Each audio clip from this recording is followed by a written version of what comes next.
The Emperor has foreseen a new threat rising against him. The Podwans Podcast. Greetings and salutations, everyone. I am not Chase. My name is Luke. I am Jedi Master Eggs. And welcome back to another episode of the Podwans Podcast. I am joined by my co-host, Hereth. How have you been? Just trying to survive the week. We're so close to Memorial Day weekend. I'm just here just to vibe. I have a 4-day weekend coming up, so I'm ready to chill. I agree with that. I think it's going to be a great weekend. We've got some plans. We've got some stuff that we want to talk about, but we have two awesome guests joining us.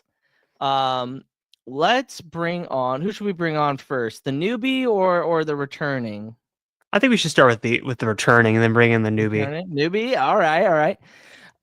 He is one half of Dyad and the Force, our good friend, Darth Choco.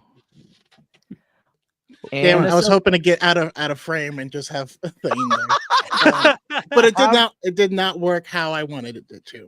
How have you been, Choco? It's been a very long time since you've been on. Oh wow. Yeah, it's been a while. Rude. No, things are going good. We're doing Star Wars stuff. I said before, I said again, it's the best time to be a Star Wars fan. We just got some Dynamite content, Dynamite books released. Zero Company. I'm super excited for that game. And it's awesome stuff coming. We're going to be talking, obviously, guys, if you haven't paid attention, we are going to be talking about Rogue One, but we're also going to talk with our guests about their thoughts on Andor, because we haven't heard them talk about Andor. But before we do that, let's bring in the newbie. Some of you might know him as Alex Let's Yo. He talks about everything Star Wars when it comes to the books, but I'm so glad that he's here. Let's bring him on. Alex, how have you been? Hello, I've been good. I spent the last 10 seconds trying to wrangle my own cat to see if I could pull off what he did. And our new cat is so small, she hates being held, so she flailed away from me without hesitation. I've been there. I've been there. And it's a tough time. I've never been a cat guy. My fiance lives with cats. She's like the cat lady. So when we got our own place, she was like, can we get a cat? And I was like, only if we get a ragdoll cat, because I'm very specific, because I got connected to her old ragdoll cat that sadly passed away. So we have a ragdoll cat, a Siamese ragdoll cat. I think it's like a mix. And then we got Chewbacca, the old Cocker Spaniel as well. So, but that's enough about me. Hey, cats are a lot better when you have an auto cleaning litter box. Oh, for sure. So speaking of which, not to get on a cat litter tangent here, we actually have the one litter that when he shits or pees, it like rotates itself like after 3 minutes.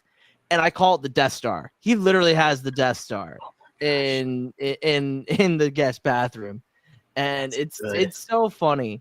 But to get back on topic, Alex, I want to know your thoughts. What did you think of Andor? Oh my gosh.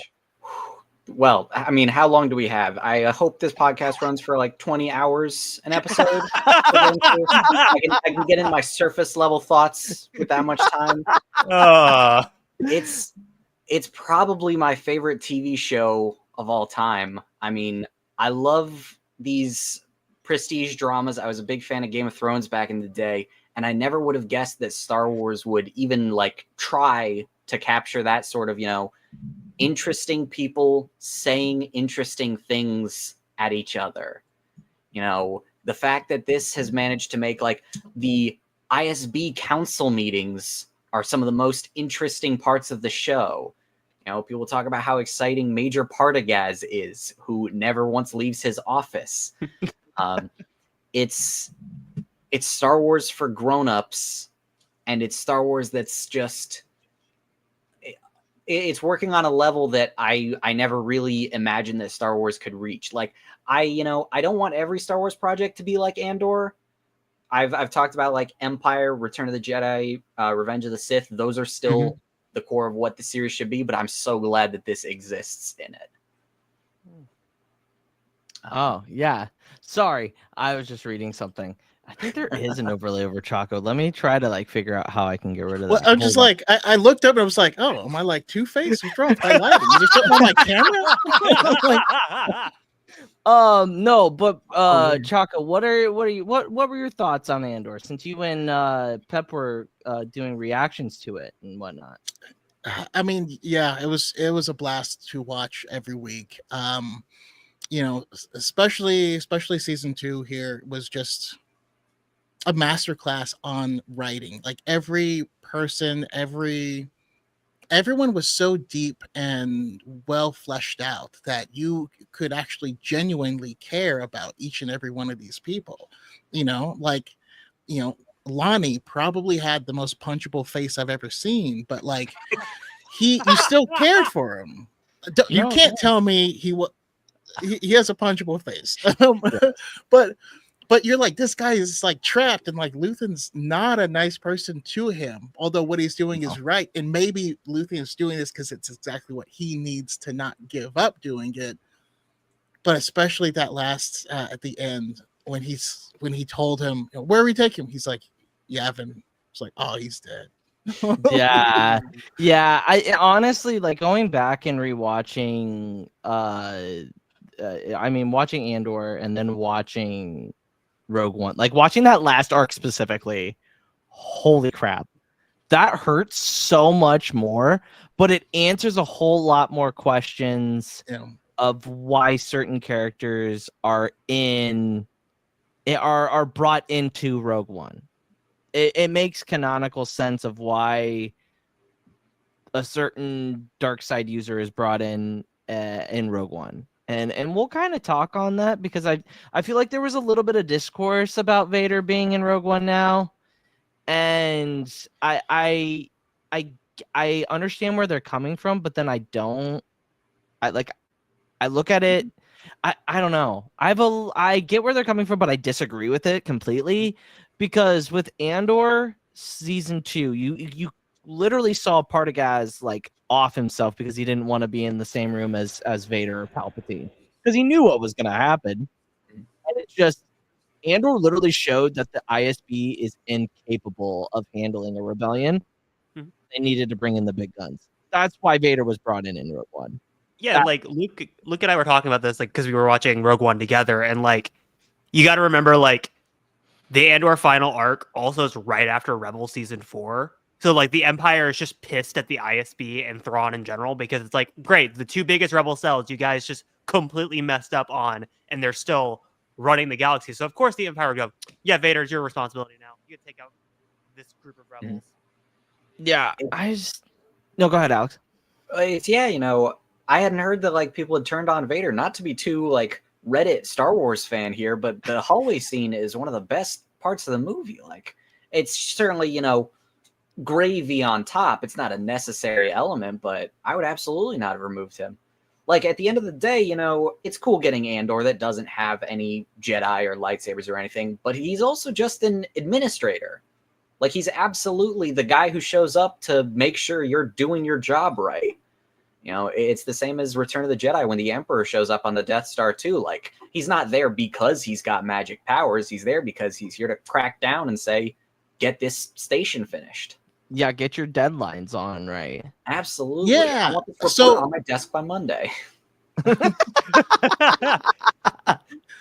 I was one of the people that was in the camp of at least the hallway scene, while being an amazing scene, at least on my previous viewings, felt almost like pro-Empire propaganda, like inserted into the film initially, you know, and also I always found it weird when a lot of the conversations would only talk about the one Vader scene and ignore the rest of the movie. I agree. Yeah. Yes. That being said, I was someone who, when I first saw it in theaters, hated this movie. I did not like it. It was my lowest film. It was below Rise of Skywalker. Wow. For a while. That is amazing that you've turned kind of a 180. Do you think Andor was kind of part of that change? Or I remember you talking about it when you started the High Ground podcast, and you needed people to come on for Rogue One, and they like changed your mind. Is that kind of where it started at? That's definitely where it started, because I who did I have? Sunflower Stardust on. Did you have M on as well? Was she on that episode? Might have had M. I had a guy named Flodux who doesn't make content anymore on, and I've also talked about it with Jen Markham a bit. But does she still go by Sunflower Stardust, or does she go by her character's name now? I think she still goes by some Stardust, I think. Or no, wait, Sunflower. I think she does. At least from what I've seen on social media. Yeah. But she's the Imperial HR lady. Yes. But yeah, after talking to them and hearing the stuff that they love about the film, and then I rewatched it and I could see a lot more of that stuff. So it did move it up on my list. Then this latest viewing was different for sure. It does make it different. But before we get into that conversation, we can finally bring in our third host. Better late than never. Char J. How you doing? Good. Hello. How are you, buddy? I'm great. I had a lot of technical problems. Yeah. Looks like you're on a Star Destroyer, huh? I am. Yeah, I'm being really enjoying held that? for interrogation as we speak. So yeah, just anyway. They're holding you for interrogation, but you're like, hang on, I gotta record a podcast. I'll be back in like an hour. God damn it. Colonel, give me a minute. All right, give me a minute. I will say this. So I kind of want. Choco, you all right? Sorry, my cat. So I have 3 monitors. This is the one on the far left. Okay. But my good main monitors, right? My cat crawled underneath it, in a space where it doesn't fit, and so it like turned off my monitor, and then I went to reach to put it back on, and it got my finger. Oh.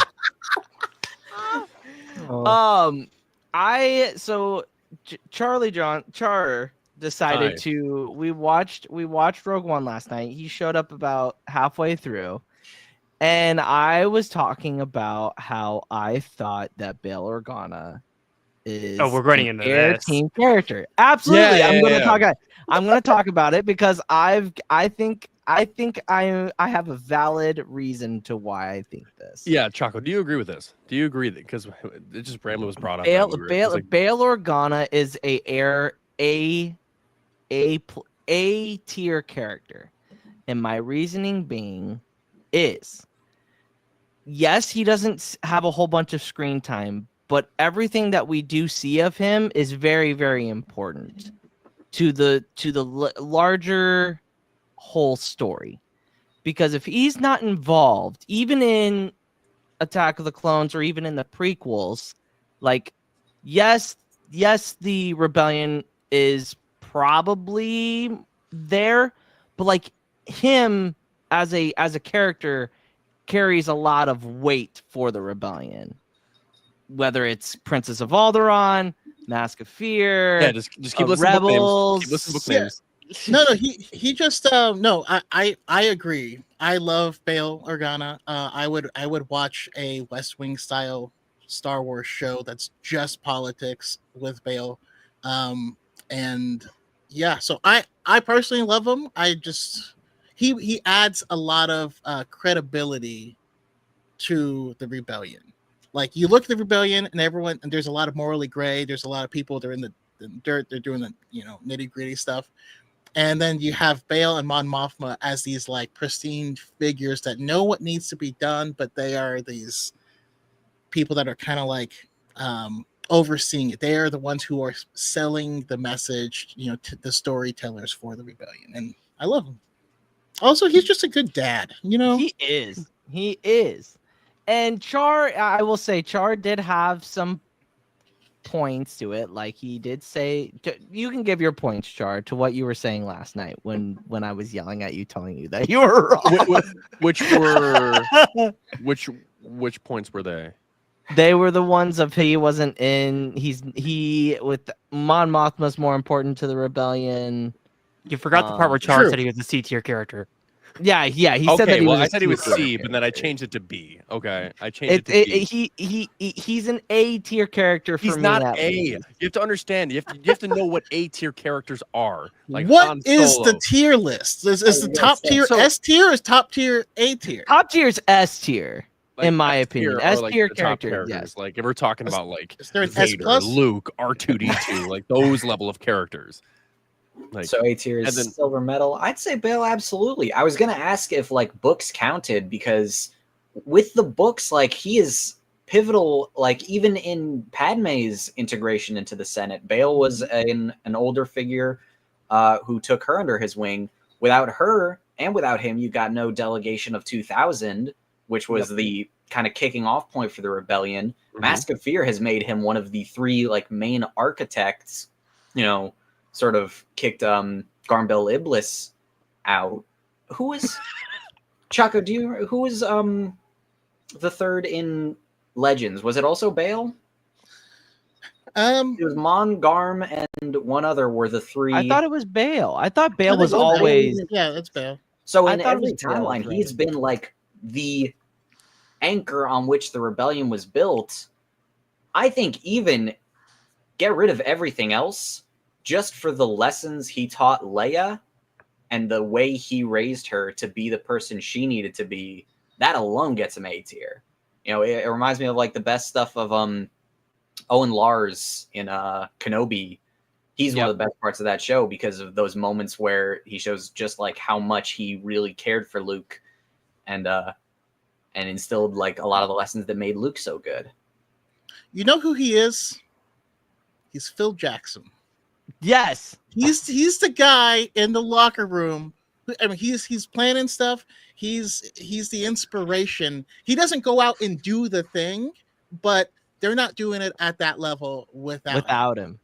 See, that was my point. That was my point. That's all I wanted. No, Luke, you just kept on bringing up Mask of Fear like it was like some monumental. Because it is. It's a big part It was of like it. some I am your father moment for Bail Organa. Like, come on, stop. But like you, I mean, like when Bail runs into Ahsoka, like Ahsoka when they meet up, the stuff he says to her as well, like he helps her continue on her journey, which also helps build the rebellion. Like, I don't know, It's funny, Choco, when you mention that, my mind goes to, are you talking about the Ahsoka novel or Tales of the Jedi? Because my mind goes to the Ahsoka novel because I consumed that first. Yeah. Not Tales of the Jedi. that's what I'm thinking of is the novel, yeah. Because I love the moment when like Bail is thinking like, I should clue her on Leia, but I can't put her at jeopardy. I have to act like she doesn't exist. Like moments like that are like, God. Bail's well, such a I mean, and good character also because of in moments like that. Leia, Princess of Alderaan, he makes up a fucking rumor where he's banging Mon Mothma to throw Tarkin off their scent. Like this man literally, and in Andor, he literally goes to Mon and goes, I have to stay behind. Like you need to, like somebody has to stay to cover our tracks. And like, yes, do I agree that Mon is a little bit more important, Char? Absolutely. But without Bail Organa, the rebellion isn't where it is in A New Hope. Without Mon Mothma, that speech ain't happening, pal. Without Bail giving her the time to give the speech. Okay, so Bail's importance is not for himself; it's for himself to others. Yeah, he's Phil Jackson. That's what I said. Just I would argue hypothetically. Cassian is in that If he same wasn't boat. if he wasn't Leia's father, how important would he be? But that's that you can't make that. You can't make that. You can't make that. A lot of point, people though, hold because value it's for him not- because he's Leia's father.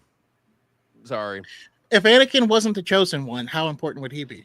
Yeah. Like I don't understand the question. You can't like Yes, you know, yeah, but, like, that's it's what just- I'm saying. People love Bail due to affiliation, not for who he is. Like, But it's who he is with the affiliation that makes him so Also, good. I love That's the how you point. say Sam this would love after who he we is, talk not what he about the does. character first, not even his affiliation. Like we all Bail went on a existed character before point. Leia did. Like, Yeah, that's the point. Like he Look, is you so can't say that's the instrumental. point and just have a period at the end like that. That's like how it Star works. Wars doesn't happen without Bale. Bale was a getaway Yeah, driver but for there's so Yoda. many other Bale, characters that have so much value. There's so much characters that have so much importance. Like I know. you No, could say this I'm character thinking could, also it'd be nothing Bale. could happen.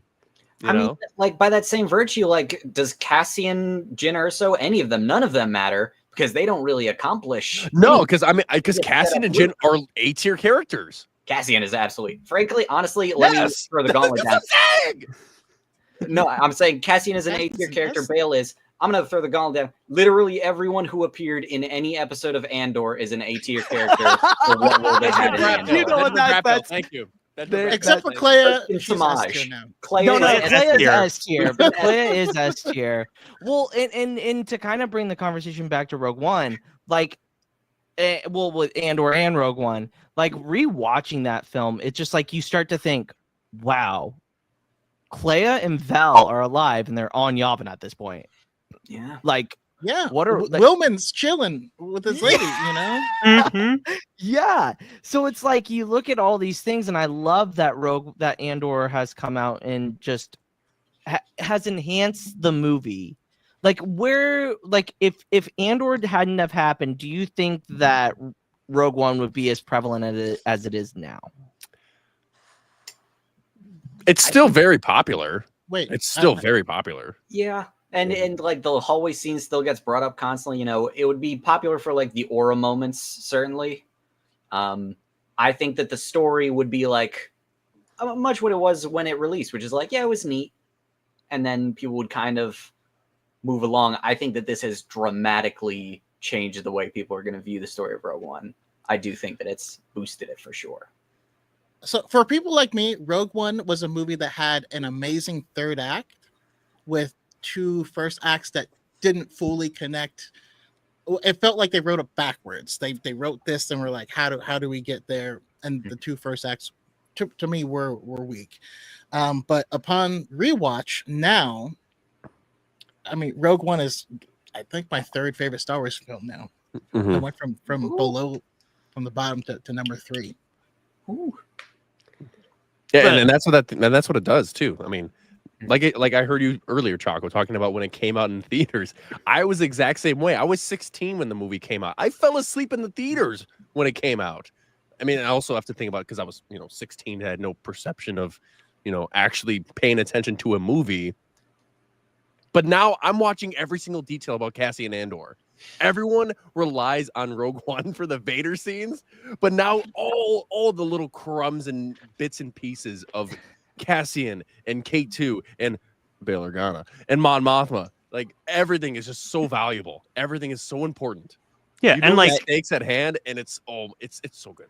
And like obviously, like we're jumping around a lot, but like I wanted to kind of just go a little bit like in chronological order with like the act structures at least. Like we could obviously jump around in the first act, in the second act, and in the third act, but like, I at least wanted to start with Cassian's reintroduction to us now with the opening in Rogue One with On the Moons of Kafrene. It makes that first part, like where he takes out Tennick, like the fact that we now know who that is that he is meeting with means so much more. It's like such a small detail that makes it so much better, in my opinion, because it's like he knows he's done we've seen him do these things. We've seen him go to Gorman. We've seen him take out multiple people. Like he's done terrible things, and when he kills Tennick, it's just another latch on what you have to do for the rebellion. I think that's interesting, and I think that's a part that Andor does really, really well. That enhances not even like the first 20 minutes of that film. And like, if you remember, so good. the beginning of Andor as comparison to the beginning of Rogue One, they're pretty much exactly the same. Like you see, like Kravis and Verlo, the sentry guards on Morlana 1, like it's the exact same thing because like Cassian goes on a secret mission to receive certain information about something. Things go sour and someone is off in a dark alleyway. It's like, I love that this part of the character, especially in Rogue One, because like after watching Andor, we know who and what Cassian is when he's working with himself. mm-hmm. Like alone, there's no protocol, there's no code of conduct that he has to follow. If he has to kill someone, he will. Like that's his character. And the thing that I love, and I was talking talking about about, off Tivik, that's what he did. Yeah, and like like I was talking about with Luke when we were first watching Rogue One, like the thing that I was attracted to with this like a new opening scene with the new reintroduction is the fact that Cassian knew about the Death Star. He knew this. This isn't like because when you're watching Rogue One for the first time, it's very much like you're thinking, oh, Cassian didn't know about this. The Rebellion didn't know about this. This is all new information. This is all getting revealed with Tivik. But the fact that Cassian knew and Clea told him, and then this is Luthen's last legacy, shows like it like changes your entire perspective on Cassian in Rogue One, because you're like, oh yeah, he didn't need Tivik. All he really needed was like, okay, it's a planet killer, cool. I already know everything else because Clea told me about Galen Erso, she told me about all of this. It's like, cool, I don't need you anymore. That's the other thing. It's like you think about it, it's just the confirmation, right? He really didn't need Tennant. And to think about it that way, Hereth, is so cutthroat, but it makes so much sense. There's no way he's gonna be able to get Tennant anywhere because he's got a broken arm. Like he's already got the information that he needs. Like it's just a second source to confirm what they've already believed, and I think that's interesting. That's what I was gonna say. It's a third party like verification, and that is exactly what they needed. That was because that's the problem that they had at the end of Andor. Is they're like, do we believe this information? It's coming from Luthen, and we don't like Luthen. You know what I mean? Like he had to really sell things, and he yelled at everyone. He was right, but yeah. Originally, I didn't like Cassian as a character because I was like.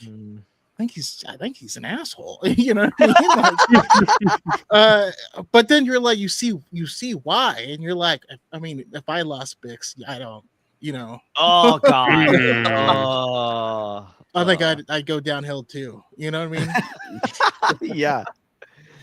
Now in Andor, do they hear the phrase "planet killer"? I'm trying to remember. No, they just say it's a weapon. That's the thing. I think that is what Tevik provided, is like the scale of it. But I do love, like, it really does recontextualize, and I've seen people talking about the way that Cassian reacts when he hears the name Erso. He like grabs him like Erso, Galen Erso. Yeah. And it's that moment is so much more powerful that he's realizing like this is the information Luthen died to bring me. Like this is exactly what they were uncovering. This is what like is so important. And then hearing Planet Killer, it really drives home like, oh yeah, this has been worth it the whole time. Like that is galactically game changing. Yeah.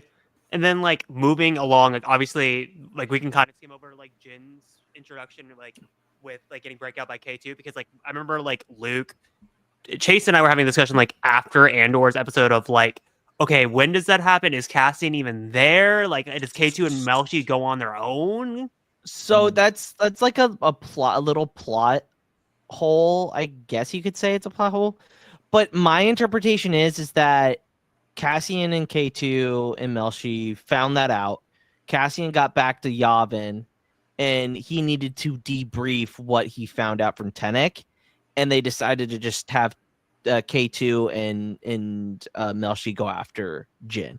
That's my thinking of it, because we don't see Cassian because like he's not there, because I feel like he would have been like front and center to break her out. You know what I mean? Because he doesn't, like, K2 doesn't knock her out. He's like, the first time we see Cassian as like Captain Cassian Andor is when they're interrogating her back on Yavin. Mm-hmm. So that would be my explanation. What do y'all think of that? I think it makes enough sense. You know, K2 has clearly gone on missions with Melshi before. He could easily go on his own. And I think at that point, having just gotten that confirmation, I think Cassian would be all the more eager to like, because that's probably when they started searching for her, isn't it? Is as soon as they heard Galen or so, they said, well, he's got a daughter somewhere. See if you can track her down. So it's just get her as fast as we can. I'm on the rings of Kafrene. It's going to take me a little bit to get back to you. This is as time sensitive as anything could possibly be. So I think, yeah, it makes perfect sense. You know, I'm thinking maybe anybody else? I'm thinking maybe someone in the rebellion knew that Saw was in game with Galen's daughter, like years back. So I think maybe that there was like a hint of like, okay, well, Galen Erso, I'm familiar with his family. I know what happened to his daughter. Maybe we can find something about her, know some whereabouts, and then we can find this. Like they not only managed to figure out where Jin came from, but also how to get in contact with Saw Gerrera. Like killing two birds with one stone. So what you're saying is actually part of Rebel Rising, right? Because there are people who have been working with Saw who start to figure out who Jin is. That's why he sends Jin away initially, but a lot of those people end up moving to the rebellion, just like everyone else is like, okay, he's kind of crazy. Let's let's go somewhere that's a little bit more stable. But yeah, to what you were saying earlier, we have to remember that Melshi is his roommate. Yes. For that last arc. So it's him, K2, and Melshi. So I absolutely believe that K2 and Melshi will go on missions without Cassian. It makes sense. What do we think about Jen not getting a mention in Andor? Personally, I don't think it was necessary for them to either bring her in or mention her. My feeling was, hey, they brought up Galen. That's about all you really need in this situation, because they're not looking for Jen at this point. They're just learning about the weapon, and Galen is the connection. It would hurt the story if they brought up Jen, yeah, exactly. I think if they wanted to, I saw a post on Twitter that the child actress that played her in Rogue One is now like the same age as she is in Rebel Rising, and that we could get a story from Jin's perspective on those early years. I think that would be perfect because Forrest Whitaker loves Saw Gerrera. He loves playing him, and it just I think it would be interesting to see that. But what was everybody else's kind of thoughts on Jin not getting mentioned, at least in the last arc of Andor? Honestly, I didn't really think about it at all. I figured, if it had come up, she would have been. But yeah, like you said, they haven't started searching for her. I was on the fence about if we'd even get a mention of Galen, but he made perfect sense being tied to the Death Star plans or the information that Lonnie leaked. I think, and Gilroy talked about, like, he could have cut away to a cameo of Jyn Erso. He could have cut to anything like that, but he said it would feel like a disservice to throw her in, like, jangling keys in front of the audience. And I agree with that approach. I think, if it had served the story for her to come up, then sure, but we knew she wasn't going to be a part of it, so leave her out. It's the same thing that he said about bringing in Vader and Tarkin into Andor. Yeah. If it served the story, then he would have done it, but they didn't serve the story. And I will always go back to when, like, Partagaz's scene when he takes the blaster and offs himself. Like, I think that scene in Andor was just so well done, and it gave the impression of he knew exactly what he was going to in that meeting, and he didn't want to deal with it. He just thought it was like, nah, I'm just gonna go ahead. See you guys later. Like, have a good time. And it would have been the only disappointment I think is that we didn't get Tarkin. I think Tarkin would have made a lot of sense in the story, but I'm glad that they didn't do it because what we got is so well done. It's so well done, and it enhances this movie tenfold for me. Right, and I think that Tarkin needs to go back to. I'm not a fan of CGI recreations of character. I think he should stay on the Polar Express and leave us alone. Would you be okay with getting a in between from Peter Cushing and the guy who did the cameo in Revenge of the Sith? Kind of like maybe getting a Tarkin first Gorman Massacre? I don't need that story of landing a ship on a bunch of people. pass. Here's my hot take. I guess it's not like I know we were talking about this with like I guess we're getting into CGI Tarkin, but like I honestly think that the live action actor who played CGI Tarkin, like the actual actor, would be perfect. However, I do kind of agree with Choco. Like I think Tarkin should just stay in animation. I think Steven Stanton has like nailed Tarkin's like voice so much that it's like I don't really see a need for him in live action anymore. But Yeah, and this is also. I kind of. Oh, go ahead. Go ahead. I love the concept of all of these Imperials are trying so hard to gain recognition, to reach higher and higher. You have Cyril who's trying to reach up, and he's looking up to Dedra, and Dedra is looking up and trying to climb this ladder, and then Partagaz is trying to do that as well, and then Krennic is also trying to do it, and then they all just end up dying, all of them. I would disagree with that sentiment because I feel like Tarkin tries to climb. It's going like the climbing the ladder type scenario. He does this in Rogue One with like the whole like why it pitches to the Emperor so many years ago during the Clone Wars, which is true. And then he when he tries to climb the ladder, he gets what he gets in A New Hope, like the Death Star blowing up. The Tarkin doctrine's a pretty big deal. I don't know. Tarkin's already the top of the ladder. Right hand of the Emperor. Yeah. I mean, Vader's the right hand. Tarkin's the left. Luke and I were talking about this on like with Andor's finale. Like what we love about Andor is like the Empire kind of being this allegory for selfishness, and like when you try to climb the ladder, you realize there's like 20 levels above you, and like it even applies to like Tarkin, Vader, and Palpatine. They don't realize how much this goes up. Like even when you get to the top of the ladder, Palpatine doesn't realize how big this monstrosity that he built, and it ultimately kills him because he tries to get power, and Anakin takes him out for it. So like I view Tarkin in that same boat. Like Tarkin tried to outdo Krennic and climb the ladder, and he eventually got to the top of the Death Star, and he paid the price for it. So like that's how I see like that allegory being played out. And like Anakin also kind of falls into this vein as well, with like how we see him in Return of the Jedi, like kind of being complicit to the Emperor through the Vader 2020 comics and through the context that we get in Return of the Jedi.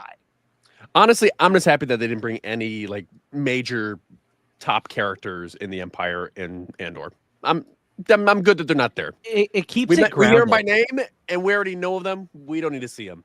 We know how important they are. We know how valuable they are, and we know like how crazy they are. We don't need to see them. I'm glad we didn't see Palpatine or Vader or Tarkin or any of those high Imperial leaders. I'm glad we didn't. I will say that it's glad to see Wolf Yularen though in season 1. And did he come back? He came back in season 2, didn't he? No. He was just brought up in the. Yularen was brought up. That's right. That's Colonel Yularen, line 3. Oh yeah, that's right. Yeah, which is the funniest thing because you know that in Through Imperial Eyes just happened between like after the Gorman massacre, but before Welcome to the Rebellion and Secret Cargo. So you know Yularen's like, God damn it! I just learned that Callus was a plant, and now I have to deal with this shit too. Like, what the fuck? Yeah, his life gets so much worse. But Brandon, Choco, you were gonna say something? I don't remember what I was gonna say, but it is cool. It is cool that Tarkin like headshot Krennic with the Death Star. That always makes me laugh. Yeah, it is. But like he was so done with him that he shoots him on the catwalk of the station. Yeah. Got the 360 no scope, first kill with it. I love, and I think that I would be, and I need to finish the Rise and Fall of the Galactic Empire because I need to learn more of how the intricacies of the Empire leadership. Obviously, we know Palpatine, Vader, Tarkin, Partagaz, Yularen. We know a little bit of it from Andor, but like there are ISB agents that we have never heard of. Like there's an ISB agent. Wait, hold on. This is also another thing that drives me nuts. There were 3 directors of the ISB within like a 5-year span. Like how? Like Yularen was power hates a vacuum. Normal for the Empire. The that's true. So There's not a whole lot of.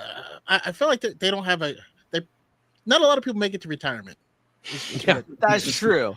Yeah, I guess that's fair because there's Yularen, Krennic was, for some reason, he was a director of the ISB, but I don't think that's right. None of the ISB. Krennic had was just the special projects division. Yes. Yes. Yes. And then you have the director in Jedi Survivor who like put Bode as a plant in like Saw's gang to get to the Mantis crew. I'm more thinking of Outlaws. Oh, you're thinking of I mean, Outlaws makes sense because it's post Yularen. It's post. It's post. Yeah, Well, it's post. It's like it's who else post. did they have at that point? I mean, it's Empire. It's after Empire, so it's 2 years after the Battle of Yavin. I think it makes sense. Like, who else did they have at that point? Like, he just got promoted to director because Partagas and like he was like, who else could they go to? There was no one else. So they just were like, you're our director. Kind of like how like I guess we're just jumping around like the book lore, like kind of like how Sienna Rhee became an admiral, where they're like, yeah, sure, you're all that's left. Yeah, literally just promoted because we need people desperately. You know, after the Death Star, they had to promote a lot of people very quickly. And I'm sure that didn't get any easier as the war kept dragging on. But yeah, the Death Star was all of their best and brightest people. Yes, which is when you look at it, you're like, "Damn, that was a dumb decision." Absolutely. Listen. I'm gonna put all of my eggs in this one basket. There's no way that this can go wrong. There's no way that and then someone will bring up like, "Hey, this basket does have a self-destruct button. You sure you don't want to do anything about that?" And Tarkin says, "No, we're fine." Why would I? No chance. Yeah, but like to get this conversation a little bit back on track, like going back to the first act a little bit, like obviously you guys want to talk about like Jin's speech with like with the rebels, like that meeting, or do you want to just jump straight to like them going to Jeddah? I think no. Go ahead, Choco. You mean the first one when she first gets there, and it's like hesitant? Why are we here? Yeah, that one. She's very hesitant, which is very interesting. I also love the callback. Well, I love the fact that in the finale of Andor, Mon Mothma was like, "We know where you're at, dumbass." Oh, and yeah. He's like, and Saul's like, "No, you don't. How do you? No, you don't." Dude, I made a post like from like based like on the podcast discussion of us talking about Andor, making fun of Saul because Saul's like, "No, I'm not on Jeddah," and like I just posted about it on Threads. Dude, it went pretty. It blew up. It was hilarious. But it's also interesting to see how much Saw has kind of fallen off. I mean, we get that relationship even in Mask of Fear and in Rebels. And then you see it finally in Rogue One and the end of Andor. So kind of hearing Saw like how Mon Mothma shows up and she's like, "You were with Saw, your father was like," and it also calls back to Catalyst of how they were able to how he got the Ursos out of the Imperial arms the first time. So that kind of relationship, that conversation, and then we see Bail. Like it was interesting to see Bail, but it be Jimmy Smits. I thought I would have an issue with it, and I truly don't. I don't have an issue with it. They look so alike. They look so alike. Yeah, they do, but the mannerisms as well. The way that Benjamin was able to kind of play off of Jimmy, it like I thought it would make me like to me. It's like going from like Ewan to Alec or like Alden to Harrison Ford, where it's like I can honestly at this point in time just jump between both actors, and I wouldn't have an issue with this. Like I was talking about this like a little bit while we were watching the movie of like I honestly think that going forward, if like Lucasfilm like it's like, hey, we need Bail Organa, I wouldn't mind them just putting it out to both actors and see who responds first. Because like I honestly see both of them equally as Bail Organa now. I thought I would never come to that because like I was so like submissive to the idea of like Benjamin Bratt at first because I was just like because like it took me out of it a little bit during the second arc, and I'm so glad that they did it the way they did because I got used to it. By the third arc, I was like, yeah, he's Bail Organa. Yeah, like he has perfectly nailed the mannerisms that Jimmy Smits had done in Revenge of the Sith and in Rebels and Kenobi. Yeah, I want to ask you, Choco and Alex, what were your thoughts on the first ever true recast of a Star Wars character? What were your thoughts on Bail's character? I'm not talking about A tier, S tier, B tier. I'm talking about Benjamin Bratt and Jimmy Smits. Actors embodying a character. I do think it was a little easier because I knew it was coming. I had read that they were recasting someone, and I think people were pretty quick to assume it was Bale. I like the way that they did it, where they had that 30-second appearance so that you could kind of dip your toes into it, get the audience on board with it. So that way, when he's actually a part of it, you're not just distracted by who's this jabroni? But I think this is just how movies and TV work. Sometimes an actor isn't available. They can't restructure the entire show around a minor character's schedule. So you get someone who can do the job well enough. And I think Benjamin did a great job. I agree that, yeah, he really embodied what Jimmy always brought to the character. To me, I'm still in the camp, I want them to go to Jimmy first if they ever bring Bale back again. I want him to absolutely be the first call, but if he's ever unavailable, I would not be sad at all to see Benjamin come back. I thought he did a fantastic job. Yeah, and I'm just in it. I'm all about story. You know what I mean? Way more about story than I am about actors. So for me, it was like first time I saw Iron Man 2, and I'm just like, oh, okay, that's Rhodey now. Cool. Yeah. You know what I mean? It was just yeah, there he is. All right. Isn't their first comment to Bale you look terrible or something? You look tired? I think they even have a line about that because he's been going to all these parties of whatever, gathering funds. And I hope that the way that Rogue One inspired Lucasfilm to do the whole CGI recreations of actors and how that led to Luke and the Mandalorian. I hope that this leads to just recasting in general. I think that just needs to be the way going forward because we have so many characters that are so important and so integral to the saga and to the story of Star Wars that it's kind of just feels like we're at their service of constantly having to recreate actors where we're just recast them. Fuck it. Why not? The Luke actor in Book of Boba Fett, the actual actor who played him, looks like Mark Hamill. Just let him play Luke Skywalker. We have Alden, all right? He's around the age of Harrison Ford in the original trilogy. Just bring back Harrison, Alden Ehrenreich. We don't need to keep doing this song and dance. And we can find a post Return of the Jedi Leia actress. We don't have to keep Leia.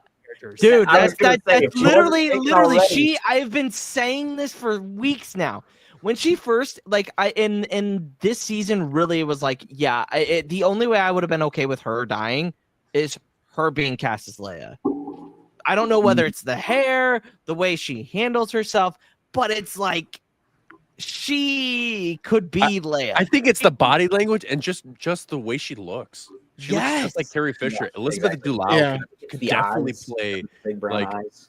a Rebels era Leia, 100%.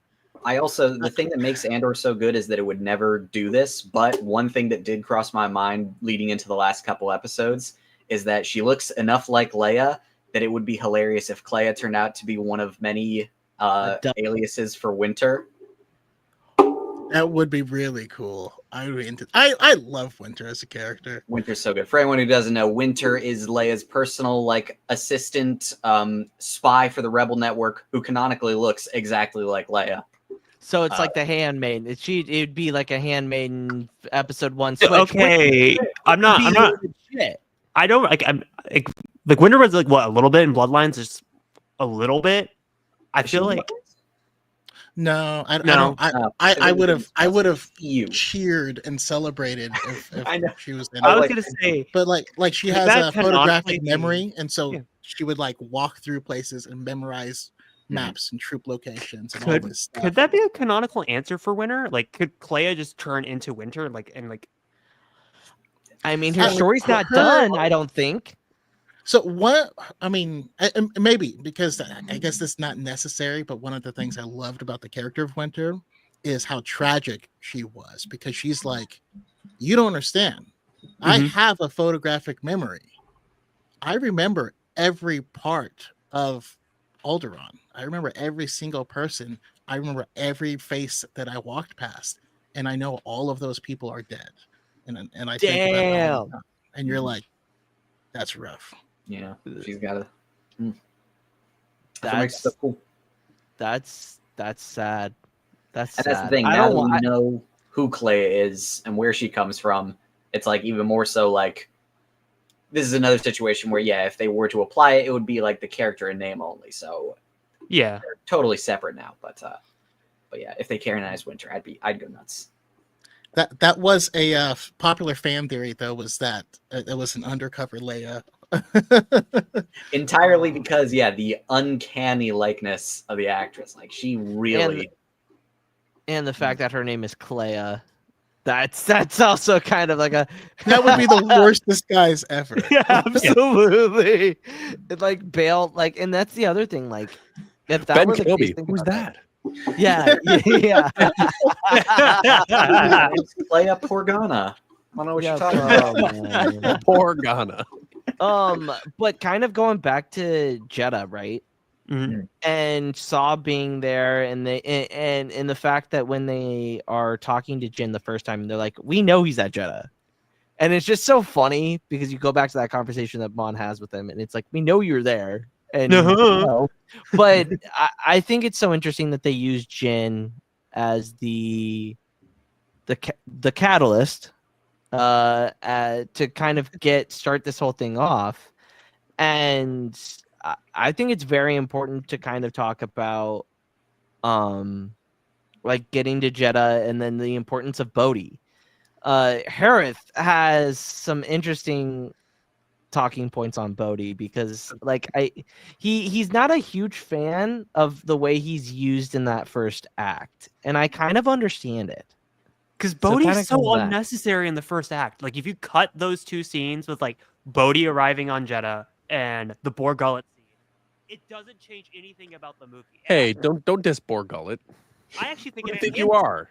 I think it enhances the movie because the first act before, like, we, like, really meet Bodhi, before, like, you know, the Death Star blows up Jeddah, like, that little section of Jeddah, the entire Rebels and Jin and Cassian are going, can we trust Bodhi? Is Bodhi reliable? Is he reliable? Is it this? And like you have those intense conversations talking about Bodhi.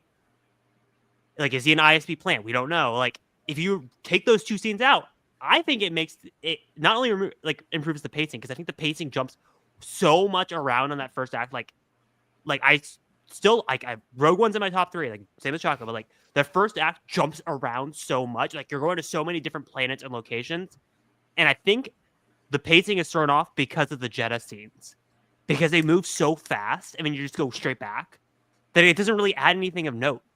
Like everything that you need to know about Bodhi is told to you through dialogue and like the subcontext of the movie. So I think like having that scene where like when like they arrive in the prison and like Char and Baze and Cassian walk in and then they're like, "Who's this?" And he's like, "I'm Bodhi." "Oh, you're the pilot." Boom. That's all you fucking need to know. Everything else is already told to you in the movie. Well, here's forgetting about one major detail in the visual dictionaries. Bodhi Rook is a gambling addict. Oh man, I definitely adds so much to his character that he's so underdeveloped. What? Really? Yeah, he would gamble in Otopindo races that happened on Naboo. Just interesting. So you put in a scene. You know, they had the Dejeric board that they're playing on. Yes. Jeddah, have him try to he loved gambling. Loved gambling. He would go to Canto Bight every day if he could. What I would say about that is I do find it weird that the only thing I find jarring about the Bodhi Rook character is that he gets his mind destroyed by Bor Gullet like pretty much as soon as we meet him, so we don't know who he is as a normal person. And then when we first meet him, he's pretty derpy. And then I'm like, I don't know if I want this guy flying my ship. You know what I mean? Like, yeah. Until he gets it back, and then it makes sense. But I don't know. Yeah, because Bodhi's like, yeah, I'm the pilot. Yeah, and that's the thing is, I haven't watched it as recently. There's not even any major consequence to him losing his memories, is there? Like he gets normal just like a side again effect. and then stays normal. Like Bor Gullet is not as effective a mind flayer as Saw made him out to be. Frankly, I think Bor Gullet's been inflating his resume. Right, which is why I'm making what the if argument Bor that you cut Gullet those two is scenes out. What if Bor Gullet is just an alien that gives like crazy good lap dances and like, It'll blow your mind, and that's what we saw. He's still recovering. It will blow your mind. Man, if I saw Borgala doing a lap dance, I would tell the truth immediately. You know. He's like, I don't have any bones left. Like, I'll tell you whatever you want to know. Please stop. Also, I was making the joke last week. I was watching the Borgullet scene. It's crazy. Like in the span of like 2015 and 2016, Star Wars just had this weird obsession with like tentacles. Yeah, With the Raptors, like in the Borgullet, you're just like what were like Lucasfilm even on at this point? And then we go to Udders. Oh, good God. That was Good old dollar siren milk. Yummy, yummy, yummy. Oh my God. Delectable sweets at Batu. You got to take it straight to the dome, you know? so much better. If you can't smell the musk of the siren itself, it's not half as good. Oh my God. No, but like speaking of musk, oh God. Got him no, please. Sergeant Mosk? Oh, this is called this is a new thing. I got a sample from the TikTok shop. It's called Choco Musk.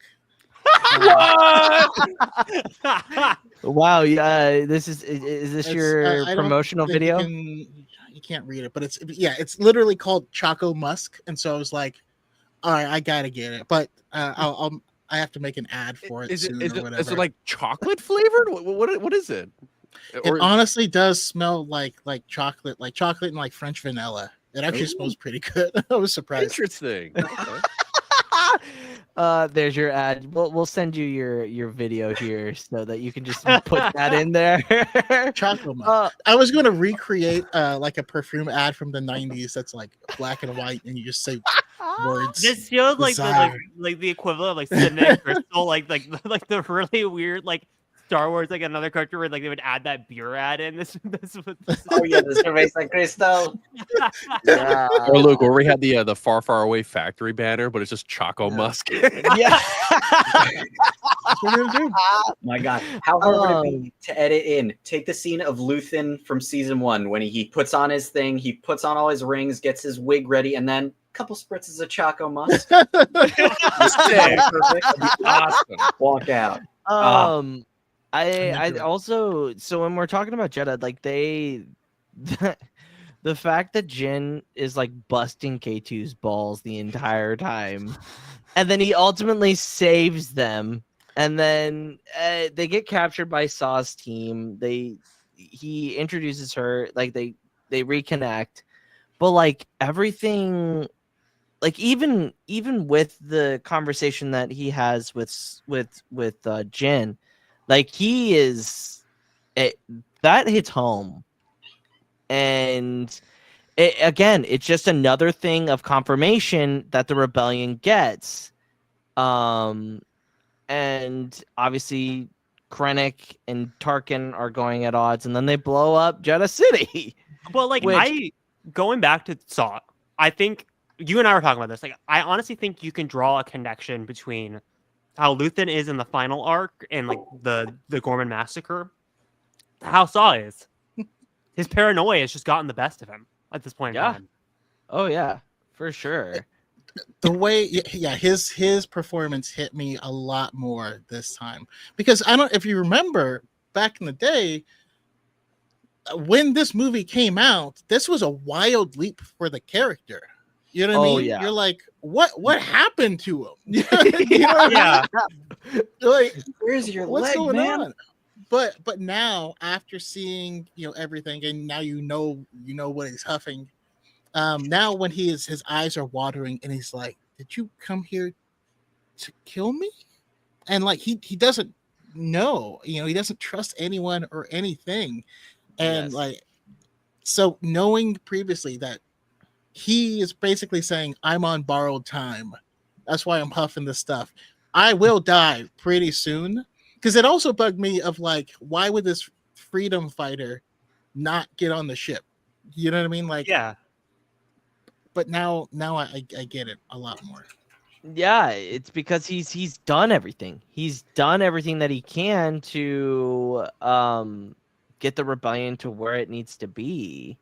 Save the dream. And like I was saying with the Luthen parallel, like it's like Luthen and Saw are like the old school rebels of like there's no alliance, we do what we want, like there is no order, we can just off anybody we want, we can do anything. And now that the alliance is a thing, and they've been offered them multiple times to come to Yavin, like join the alliance properly, and they're just holding on to like what they have. This paranoia has just gotten them to where they are because they're holding on. Their own Let tail. go. They were an outdoor cat and they can't come in. You know what I mean? Yeah. And like they won't behave if you bring them in. And I think they know that. But I think that's what the rebellion needed at that one point in time. And then it comes here, and now it needs to be something else. Just like once the rebels win, being a good rebel doesn't mean you're going to be good at running the New Republic. Like you have to become something else at that stage too. So it makes sense. It tracks. Yeah. And then moving on post Jeddah, now we get to them getting the message, and Edu, which I honestly have the hot take of, I think Edu is the most enhanced by Andor. I know everyone's talked about like Cassian's opening scheme and like what happens on Scare. To me, it's Edu. Like why Cassian does not pull that trigger, I think is we get our answers in Andor. Yeah, to a sense, but I also think it's very important to talk about like he makes that decision consciously. Like I haven't read the Rogue One novelization, but I feel like I need to now because there's a lot of added context, and I don't know whether that scene is from Jin's perspective or Cassian's. But if Cassian's, I think it makes sense if it was from Jin's. I think if I was a writer, an author, I think that's what Alexander Freed had said. But with Andor, I think you're absolutely right on that, Hereth. It does enhance his decision to not take out Galen at that moment, because he's like, you could play that monologue in his head going, like you could hear like Clea is in his ear talking about like Luthen's legacy and like what's going on with there, and then in his other ear you have Marva, Clem, and Bix in his ear talking about what he's lost, and it's like Cassian is just thinking, if I take out Galen, I'm gonna set Jin on the path I went on when the Empire took out Clem. I can't do that to Jin. No matter what the rebellion is telling me, I have to let him live. Yeah. Well, and he's also more useful alive than dead, to be honest. He died anyway, so yeah, which is unfortunate. But I mean, that's what I'm saying. Like, I don't think it was because we all know who Cassian is as a character. We all know what he's capable of doing, and it wasn't. I think maybe he didn't shoot because Jin was on the platform. I think that's maybe why he didn't shoot. That's why he wanted to call off the strike team, be like, hey, don't pursue. She's on the platform. Well, not even on because he's on the platform. Like, Cassian has a pretty clear shot before Jin even gets up there. Like, he has him in his scope. And he had a pretty few clear shots of, Dedra, but, he probably thought about, Marva and I don't know. No, but that I think these are two different moments. Like I know, Gorman and like this are very different situations because exactly. But when it's like I was gonna go on my rant. So, like for example, people have talked about Cassian's characterization since Andor of constantly going back to save people because of what Tony Gilroy said about Cassian's sister and like how he has this constant guilt of like he can't leave anyone behind. He has to always go back and save somebody. Whether that's Bix, whether that's Jin. I think it's a similar situation. I think Cassian views Jin like whether like a romantic love interest or like family at this point. He's like, I can't do it to her. No matter what. If I do this, she's gonna go on a path that she can never come back from. I have to leave Galen there in that moment. I mean, he could be acknowledging that, that this is a daughter going back for her father. And he did the same thing when Clem was gonna get executed by the Empire, and we see that with like him like in season 1 with like the hammer and like that flashback and Marva talking about that at length, and then like Cassian taking on Clem's name. I think it completely tracks for Cassian. And then like what happens to Marva, what happens to Bix, it's like you can see these events falling on Cassian. You could see that inner monologue playing with those shots. Like you could legitimately go parallel. If someone did like an Andor edit where they're like, how like Andor does a lot of the flashbacks with like him and the ships, that kind of stuff. Like I seen a really good one with Rogue One with like them on Scarif of them blowing up and like the parallels of those shots. I could see like those type of flashbacks. Like Cassian has Galen in the scope, flashback back to Clem's death, back to Marva, back to Bix, to Clea being like Galen, the Death Star, this is Luthen's legacy. And then he hesitates to pull the trigger. Like that's where I see that parallel. They all just simultaneously say, "Don't shoot." Yeah. No, but I feel like I feel like I could see that. I don't think it's the biggest thing for him, but seeing Galen be so close to living, I think is the more devastating part. And that's why Cassian has to get down to Jyn when the strike happens. You know what I mean? He's there to rescue her. Right. And like Tony has said from when Andor came out the first time around, he's like, he's got this complex where he needs to save people. And you can clearly see that throughout Rogue One as well. And then you have the conversation between all of them in the Imperial ship. And he's like, we're skipping a very big part here. I mean, we've been talking too much about the heroes. Why don't we talk about Krennic on Edu? About how his whole team, like, someone betrayed the Empire. Step forward. And then it's like, all right, I'll consider it a group effort. And then, like, this is one of those tidbits where you see the Empire's ruthlessness, and it's all because of Krennic's leadership. Like going to Andor, It's not going to, even- like, Krennic's characterization, like everyone in the Empire is on Krennic's ass at this point. From like Rebel Season 4 to Thrawn treason to Andor to here, everyone is coming at Krennic. The ISB's coming at Krennic, Palpatine's coming at Krennic, Vader's coming at Krennic, Tarkin's coming, like everyone is at Krennic. And then like now Dedra's now in the mix with her like leaking the Death Star, and he's like, well, great, there's another setback that I definitely didn't need that's long delayed. And now you throw in Galen Erso now has this pilot out there, and now he's gonna reveal everything. He's like, fuck this shit. Like you can kind of see like Krennic getting mad and being like, all right, I'm ending this now. well, and the fact that it shows the ineptability of Krennic to keep anything secret. You know what I mean? And that just plays into the part where Vader has to come in. But Choco, you were gonna say something. I mean, it was along the lines of what you guys were saying, where that this was more about ego than anything. You know, Krennic got called out, and now he's pissed at the people because they made him look bad. You know, he just wants to be this big dog who runs the Death Star, and he's gonna lose it because these people keep, you know, stepping out of line, or because someone added Dedra to the wrong signal chat, and there's all this stuff going on. And he's pissed off, and I love his portrayal, because I don't know, I go back to every proper villain in Star Wars is just a theater kid who wasn't allowed to be in theater, and that is so Krennic. You know, he's got his cape, he's sassy as hell. Like even before like Andor, and like before we had all this extra media with Krennic, like one of the things I love about Krennic is how different he is than the other Imperial officers that we see in the original trilogy and during this era.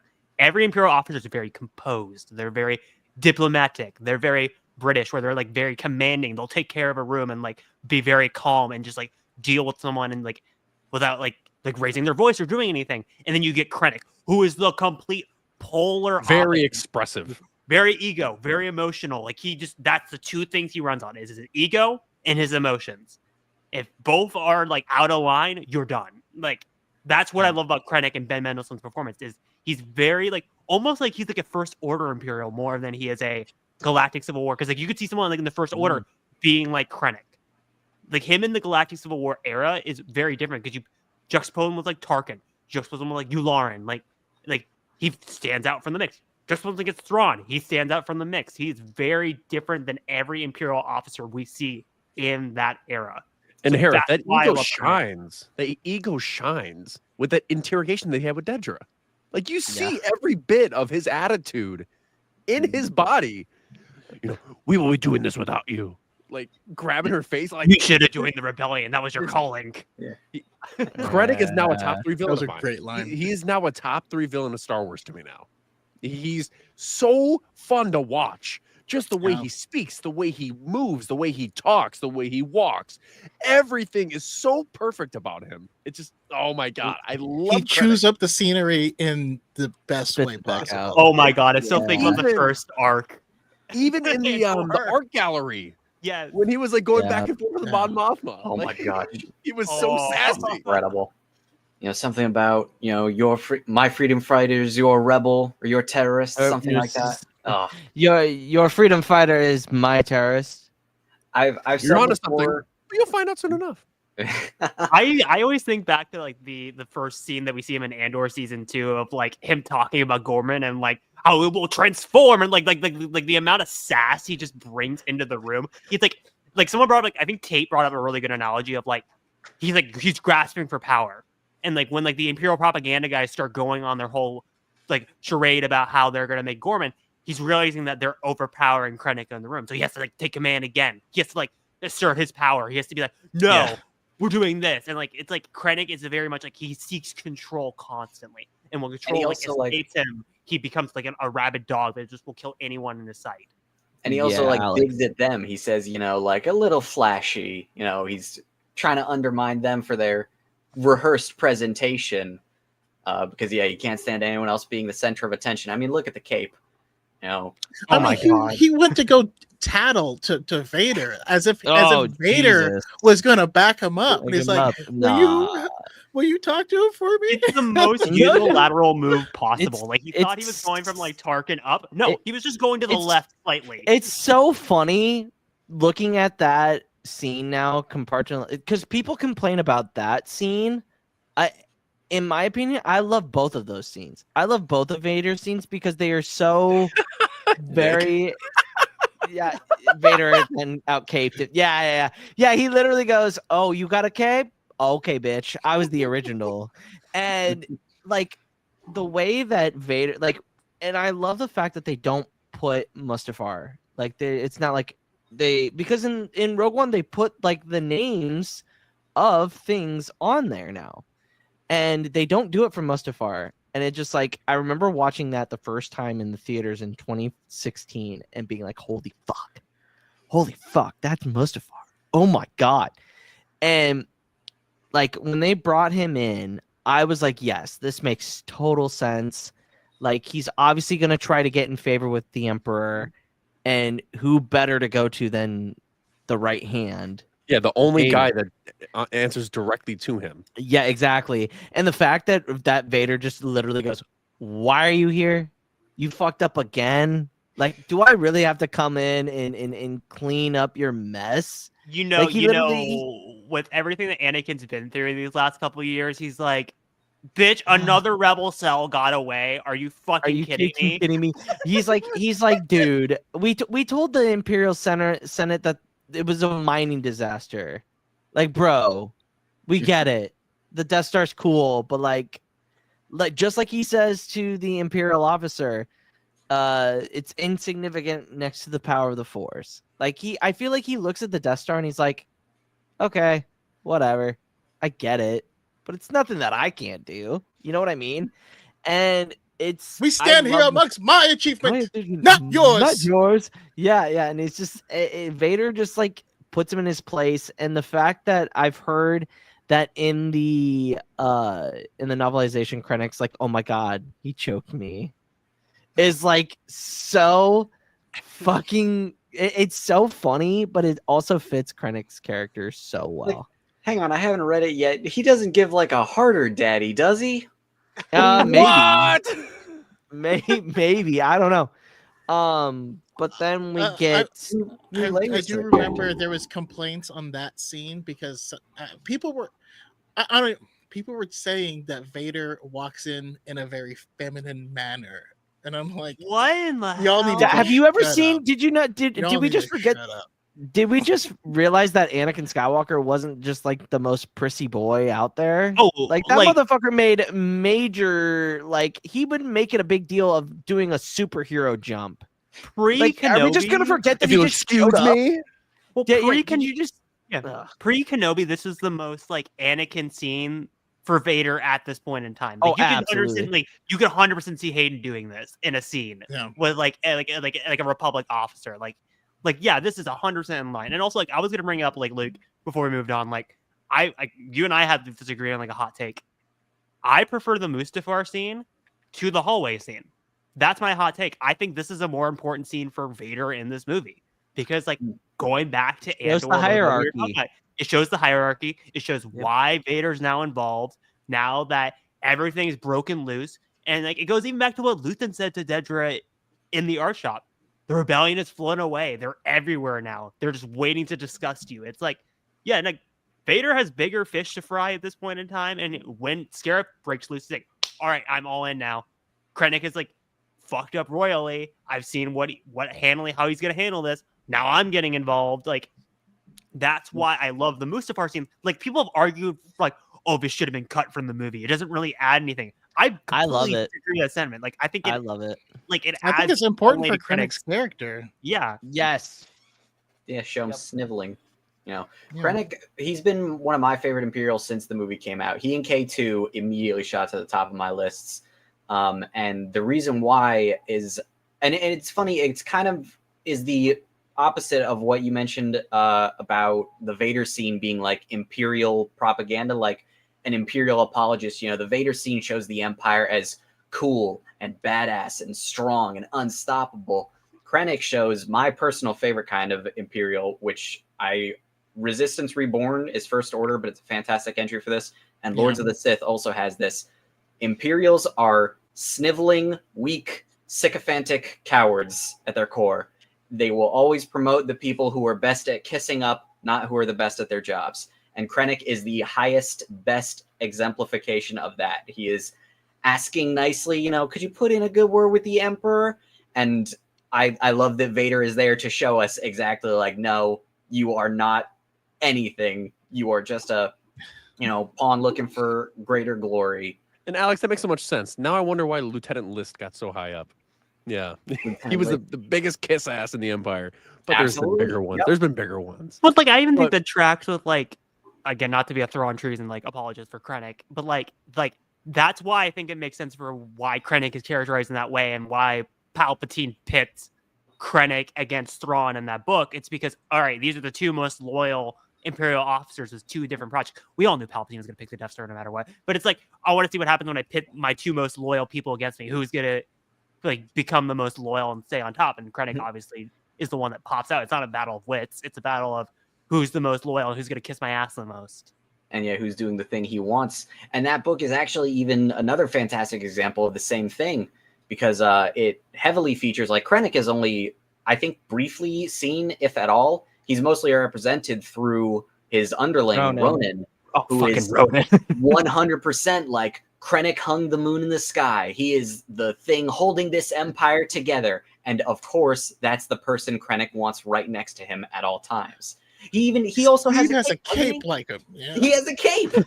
Krennic wants someone who mirrors him exactly right by him all the time to tell him how great he is. And it's perfect. He's the best. Wouldn't it be terrible, like, to live in a world where, like, your politicians are really based off of just loyalty and like they have like sit in a room and just kiss up to the people? Yes, it's almost people who are not even qualified. But wow, it's Empire. Man, I don't know what world you're living in. Sounds like the Senate. Wow.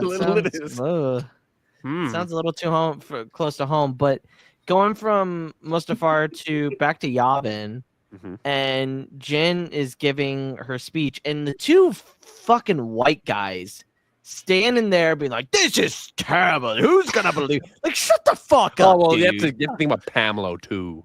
Pamelo, like she was gonna be a pacifist throughout the entire thing. She was the same way in Bad Batch. But she was also a doubter. Yeah. She was a doubter as well. Yeah, she was a doubter as well. But like, those two fucking asshats just need to shut the hell up. Because it's just like, oh god. Speaking of how the way Andor enhances, like, I just imagine like Clea and Bix in the very back of the room, and Clea is just like trying to get to the center, and like Bix is like, and like Val's holding her out, like, no, you can't go there, and she's like fuck it, she's right. And the way that Jyn is able to rally everyone, and use what Cassian had told her earlier on Jeddah. Rebellions are built on hope, and the way that connects to Gorman is just so much more like heartbreaking, but also so true. Because if you look at it, and this is the thing, and I will say, Andor enhanced the scene where he talks about we have done unspeakable things. Everyone here has done unspeakable things for the rebellion, but at the end of the day, we know it was worth it. And this scene for Hereth, it's the guns, it's the Edu scene. For me, Andor enhanced this scene for me when he's talking about. I mean, I made it the thumbnail. Well, yeah, exactly. Like this scene gets so enhanced by Andor that it's not even funny. It's what because when that movie came out, we're like, what did he really do? He wasn't really mentioned. Like, what is he talking about? The rebellion was thought of, oh, the good guys, they don't do anything wrong. When in reality, there's good and bad, but there's also morally gray. What are you willing to do to help put the good people on the right side? You know what I mean? It's not all sunshines and rainbows. It's you have to murder someone to get to a means of saving trillions of people's lives throughout the galaxy. Like Tivik. Like literally, like Lonnie. Like, and I think it's so important that we do talk about, like, in my opinion, I think that's the most part. When you look, if you look behind Cassian, like you see Melshi and you see K2, and it's like that's kind of the representation of that moment. Like without Narkina 5, Melshi would not be like a character we think about in the Battle of Scarif. We would just be like, oh, who's that random person with like Cassian? It's like, okay, whatever. But like the fact that who's this Irish weirdo? Like the fact that like Cassian and Melshi went through that on Narkina 5 and stuck together, and then now we have this whole storyline with like Cyril's gun in season 1 and like how it transfers hands so much from like Cyril to Cassian, and then he keeps it till Narkina 5 and then gives it to Melshi, and then we have that moment in the second arc where Vel picks up the gun and is like, who is this? I mean, you see Melshi like put his hand up, like moments like that. And then all this like culminates in this scene of like, yeah, like what you were saying, like they have done unspeakable things. We saw those unspeakable things last like arc with like K2 murking all those Imperial officers just to get to Leia. Yeah. I mean, you also need to. The importance of that Yavin scene after Edu is just to show how the rebellion is not confident. They have no hope into thinking that they can defeat this. Because Merrick said they have the weapons of mass destruction. We do not. Like, what chance do we have? Everyone is doubting. The only real people that are optimistic are Jin, Admiral Radis, and sort of Mon Mothma. But she agreed to, like, they need the entire council to, come to a conclusion on, are we going to Scarif? Are we going to be going on this mission that we are, like, under 50% about, is it going to be true or not? But then we eventually get to everyone in, the hangar, and then Cassian gathering a bunch of the men. And then what Luke said about, everything I did for the rebellion. And then they're going to go on this little secret mission. And who's it? Oh, Rogue One. There is no Rogue One.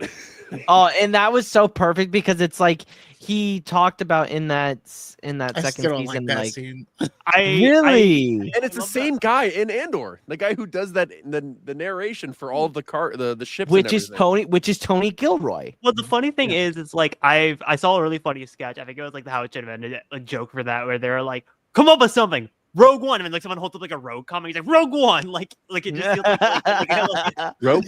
Listen, I can't help but hear it in Will Smith's voice. Like, what are we, some type of Rogue One? That's just how I hear it. I can't help it. I'm sorry. But I mean, and then we get to the finale of it all, and we get to Scarif, and we see that the rebellion is fully in, and it's so sad to hear. And this is something that Kenobi enhanced for me, is Mon talking to Bail. Are you going to? We're gonna call in all of our friends, the Jedi, and he's like, possibly, and he's like, and she's like, oh, who can you trust with this? And it's like, oh, it's Leia. Here we go. Wait, look, how does that enhance? I mean, sure, Obi-Wan Kenobi, Because but but like his connection to Obi-Wan that was made more significant with Kenobi and what he did with Leia. That's what the connection for me enhanced that small little bit. I would trust her with my life, and then like the whole I would trust her with her life, and then going from there. But regardless, we get to Scarif. Everybody, and we were watching, and I was like, I thought back at it. It's a top 2 battle for me. Yeah, that and Andor. That Endor, and even the Battle of Coruscant. Where's Hoth? Where's the Battle of Hoth? Hoth is in the top 5. Hoth is top 5 Look, this is me being a canon snob. This is me being a canon snob. Like, okay. This is how I rank it. Scarif, that's not the point of this right now. Then we would go Battle of Yavin. Then I would go Battle of Jakku. Then Hoth. Oh wow. Yes. Okay, we don't have time. That's a whole nother podcast. But yes, I said what I said, Char. Did not stutter. Seeing all of this and finally seeing the amazing. Battle of Jakku is pretty fucking sick. But like oh, nice. Shout out to Alphabet Squad. Yeah, you are talking about Lost Stars. To me, that makes the battle. That's the only thing. It's like Scarif is so well done, and the fact that it makes so much sense in the sense of Star Wars. Like, hey, we're just gonna sneak in. And the Empire's not even gonna ask anything. It's so fucking perfect. We get like it happens every single time, and the Empire just overlooks everything. We'll get one of the great lines with Scarif of like, make 30 men feel like 100. Yes, 10 men. 10 men feel like 100. Oh, it's 10 men. Oh, sorry. Yeah, since you want to diss Battle of Hoth, you know. All right. Anyway, is Takodana considered a battle? Because when the X-Wings fly over that lake, I consider that a battle. Badass scenes. That is a pretty badass. No General Veers though, but good battle. Yeah. That's true. Any battle without Veers is immediately worse than a battle with Veers. Yeah. What were they doing on Crate? The Veers formation? I got it. Yeah. Mm-hmm. Yeah. Anyway, kind of wrap this all up. Scarif, our thoughts. Obviously the hallway scene. I mean, we can't have the hallway scene before the beach scene. Come on. Well, no, the beach scene is also enhanced by Andor. That's I have a question. I have a question for the panel. Okay. All right. Go ahead. Question for the panel: Are we now? Okay. I want 2 answers from before and after watching Andor. Right. Jin, Cassian, shippers. I think we were talking about this last week. I never saw that relationship as a ship. I looked at it as we're both gonna die kind of thing. Like, let's embrace. I never really felt like they were supposed to be meant to be together, and especially with Bix. Now that we know what Bix is like, her thing, it's like. But life isn't that neat. What are you doing? Listen, you can fall in love with one woman and then you lose her because of timing, and That's then true.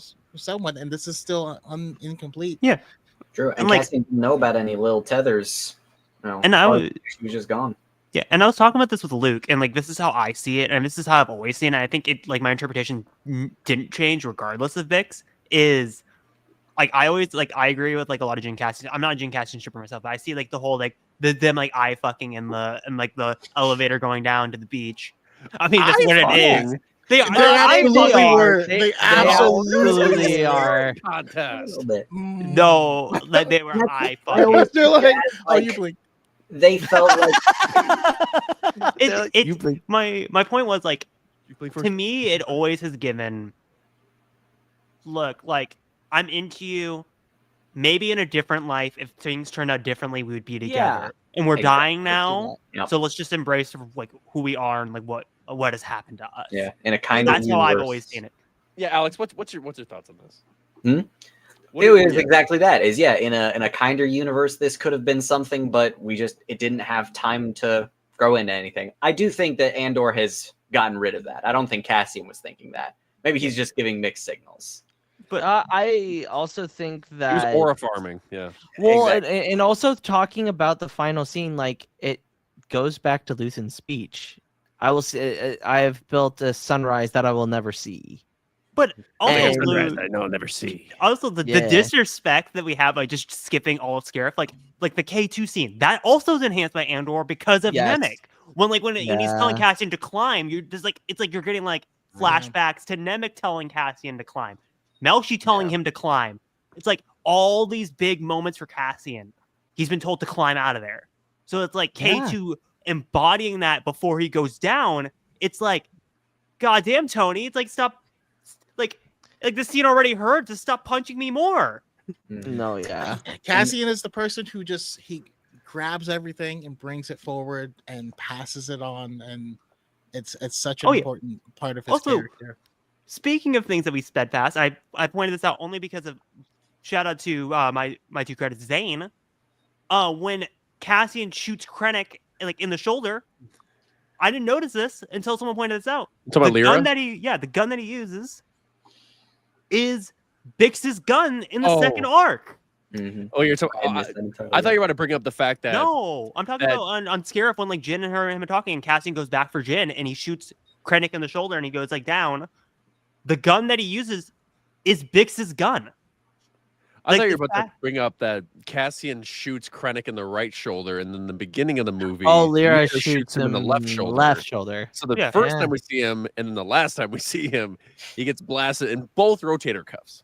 But my point was going to be like, I still don't think Lyra should have abandoned her child, but that's just me. Bad move, but like my point was going to be like obviously we're talking about Jin Cassian, like this kind of undermines that. But like to me, I always see that as like the same way that I see like Ahsoka having the blue lightsabers in Clone Wars season 7. I see it as Cassian is bringing Bix with him into Scarif. Like he's gonna go down like with Bix at his side. Well, and I mean, the last thing he has to remember her is that gun. And it all goes back to what she says to him. I can't. I know you have a higher purpose, and I can't be part of it, and that's why she leaves. And he does it. He does it. He helps Jin. You know how Chad of a thing that is to do in order to remember Bix is like not have like a talisman or like a token or something to like like a Han Solo dice. No, I got Bix's Glock on hand. Hey man, you got the blicky, you know? You got And like now finally getting into the scene with like the Death Star taking out everybody on Scarif, I saw a really cool fan edit, and I was like, it was like they retimed that scene, but with the montage music at the end of Andor. Bix. Oh fuck me, that hurt. And the way that it's timed is like when they're going down and like they're looking at like the Scarif coming in on them because it's a yellow light. The way that this editor does it, it's so perfect. He cuts to Cassian and Marva when Cassian's taking off as a child. Then Cassian and Luthen getting reborn. And then obviously Bix and Cassian. And then now here, Scarif. It's the same. It's shot for shot. If you watch those shots again, it's the same shot with like the way that the shot is like moving forward. You can draw a direct parallel, and like the way it's cut is just perfect. Send me that edit, please. Yeah. See that. Because it's like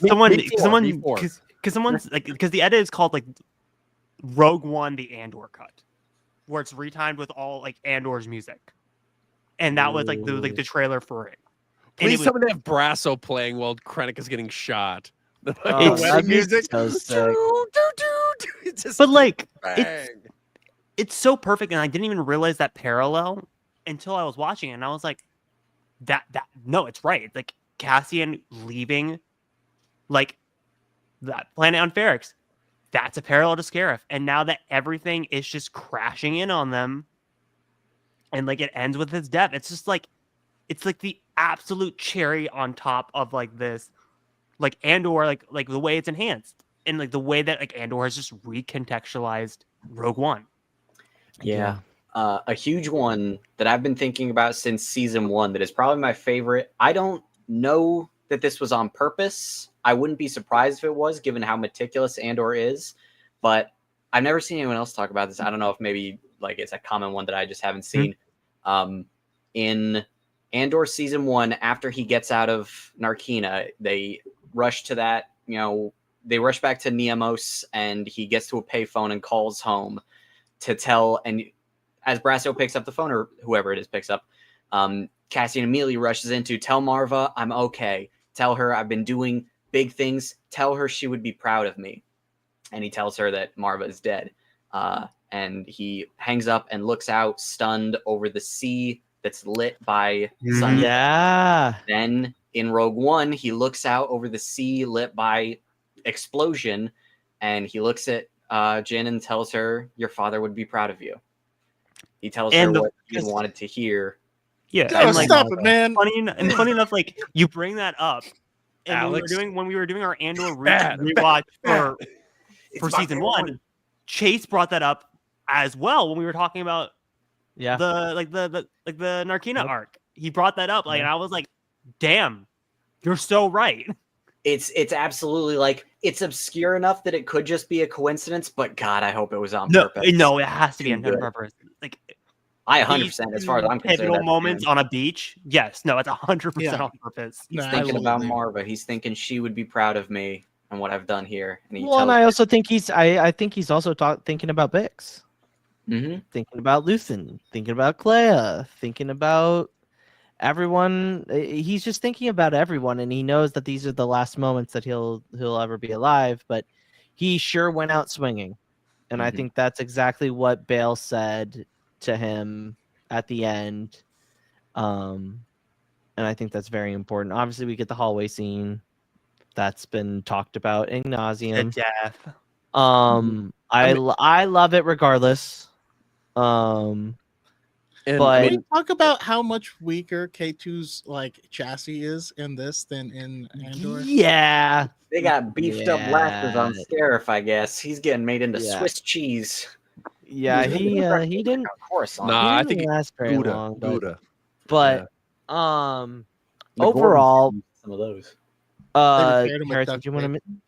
No, I was just talking about like the Leia scene at the end, like how Andor finale arc both ends with a hopeful ending, and Rogue One ends with hope, and like how it kind of connects back to Star Wars always going back to hope, even like in the darkest moments. It's like they didn't have to do, but like yes, the Leia ending is important. Yes, it connects to their New Hope, but like the way that like Rogue One makes sure to like emphasize that, and like how Andor made sure to like re-emphasize that, like no, hope is the thing, like the main theme of Star Wars, and it's like without hope, it's like we don't have anything. And I also I love so much that Andor added another one of this, but some of the greatest moments in Star Wars involve sunsets. Yeah, Luke's passing in The Last Jedi, Bix, Andor, and Jyn on the beach. We're talking even the Ewok celebration. Literally, when you see the camera pan up, it's a sunset.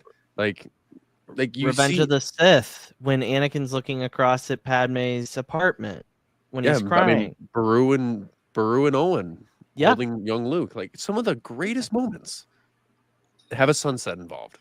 And I just love the fact that it's the light going down to symbolize like, hope is also hope. The light's going away, but don't worry. It's not going away. Give it time, it'll come right back up.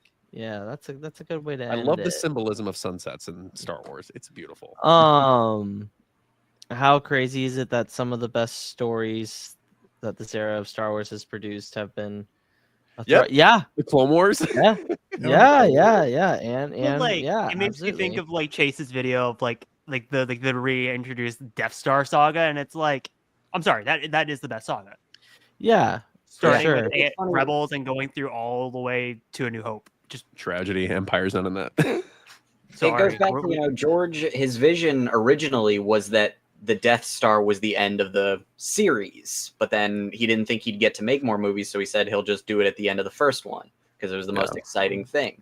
And now we've kind of ended up back at a point where, the Death Star being the climax of this, 2 TV show, 2 movie saga is like, boy, that's a really satisfying way to end it. It's just boom, it's done, we win. Here, let me give you a visualization of George Lucas's vision for Episode 6. Let's make another one.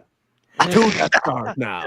He was making it up as he went, but midichlorians. So here's my thing. Like, do you think we have enough nukes? What are we gonna have next? Another nuke? Like it makes perfect sense that they're like, let's make a bigger nuke that's the size of a planet. The first one blew up. He still wanted it. Like, we can blow up a planet. Listen, we do another blow up a planet. Now we can blow up a system. Yeah. Some people have been talking about recently, like, it on a Star Destroyer. The first Death Star blowing up inspired so many people to join the rebellion, and without it, they had nothing to like keep any of that in check. So some people have been saying like they kind of needed another Death Star. They needed something to say like, we can still hit you if we need to. So you can. It actually like sort of makes sense as like the Emperor desperately fast tracking like, we've lost the entire ISB. Most of my staff is dead. Yularen's gone. Tarkin's dead. Vader is the only person left. For the love of God, get me another bomb. Yeah. Also, they're like, we've already done the R&D on it. That's the most expensive part. Like, we're not. What are we gonna do next? Something different? Come on. And I joke about this. Like, it's funny to think that like Dedra is building the second Death Star, like after Andor. Because you know that's what she's building. Yeah. Like she gets the parts and she's like, God damn it, I know what this is. No, yeah, for sure. Wouldn't it be so funny if you learned that, she gets sent to Narkina 5, you get that tragic scene of her breaking down, and then like 2 weeks later, they're like, hey, we need anyone we can get. You're good. Come back. Yeah. We'll give you a promotion. Part of me wants to imagine her in Trader's Remorse. Yeah, I was thinking about that, honestly, after Andor. Interesting. Yeah. That's an interesting thought. But with that, I think that's a good ending point for the episode. I just want to thank everyone on the panel. I've got one question. We'll start with Alex. Where can the good people follow you? And did Andor enhance Rogue One for you? Oh, well, you can follow me on primarily TikTok. That's where I post most of my stuff, although I do also have a YouTube and Instagram page. All of them are at the same name as what I've got right here, Alex Let's Yo. And absolutely, Andor not only enhanced Rogue One, it enhanced every other Star Wars movie, certainly the entire original trilogy. Dang straight. Choco? Yep, Darth Choco. Pretty much everywhere you can find me. Also, Fridays on the High Ground podcast. On the Diet and the Force podcast at 5 p.m. Pacific time. And it absolutely enhanced it. It's moved it up to number. 2 things happen. My latest viewing of Revenge of the Sith actually moved it down. Yeah, join the club. Interesting. Better when you're not watching it. It's better to talk about it. The book is gaslit me. Oh yeah. But yeah, there's it's now my number 3. So yeah, fantastic. There you go. And I have one last thing really quick. Yeah. Lucasfilm, if you're watching, please carry over this love of the project, this dedication to the project, this level of writing, this level of acting, but do not make everything Andor. Yeah. Okay? Agreed. Listen, I have this fear that we're gonna get Dark Knighted, right? Yeah. Dark Knight, great movie, ruined DC for a long time. Oh god, like Man of Steel and like BVS. Oh my god, yes. And we're gonna get one episode of The Mandalorian that had Dr. Pershing. Oh yeah, that was such an Andor-like episode. Yeah, exactly, Andor light. It's rest of the stuff can still be lightsabers. Just put some time into it. No, yeah, put practical effects. Don't give all of the Mandalorian Grogu to the volume. Obi-Wan Kenobi volume overload. But like, I've said this to Luke. But like, I honestly think where we're at with Star Wars right now, the most ideal way to release Star Wars, like between movies and shows, is just rotate. Okay, we're going one show a year live action, one animation, and then we're going to rotate every other year. We get a movie one year, then 2 shows. One movie, 2 shows, but it's animation and live action every single time because it gives both productions time to Enough breathe. time. You're giving them absolutely. pre-production to really think things over, really get the concept art. Because I feel like a lot of the Disney Plus issues that I have and a lot of streaming show services that I have is pre-production is super rushed nowadays. It's like, can we get to like shooting as fast as humanly possible? Like, let's get on set, let's go, and then we'll figure it out later. I feel like if we like really get down on this one where we just do this every other year cycle, it makes Star Wars more of an event. We're not getting a show or 3 shows every year. We're getting one show, then a movie. One show, then a movie. It breathes and it gives like all the writers involved just the time to just really focus on it. Yeah.